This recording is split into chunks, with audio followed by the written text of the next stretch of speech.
អូ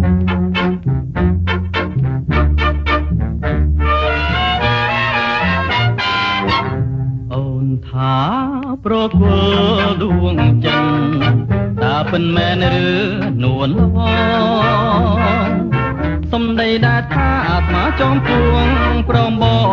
ងទៀងនុងស្នេហ៍ស្នងគិតច្បាស់ហើយនៅស្នេហាធំណាស់ចរណៃមិនអាចកាត់ថ្លៃទេពើកុំឲ្យក្តីស្នេហ៍ប្រែខ្លាយជាសត្រូវបងនឹងគៀលពើតទៅថ្ងៃមុខតើពិនឬទេឬទេឬទេ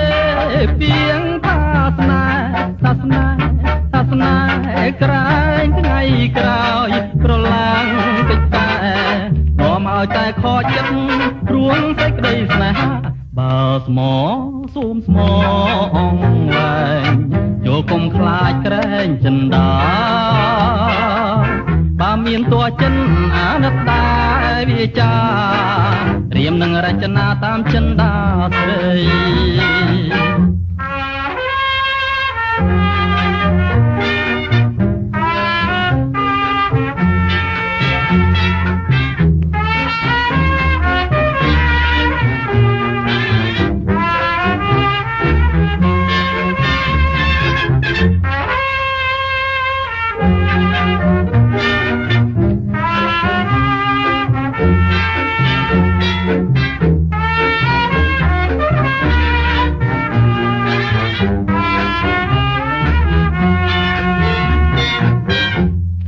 ពិន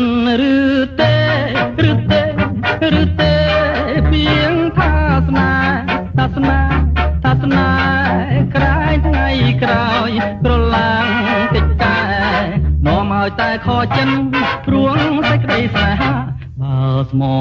ស៊ូមស្មោវែងចូលគុំខ្លាចក្រែងចិនដាបើមានតួចិនអាណិតតែវាចាត្រៀមនឹងរចនាតាមចិនដាស្រី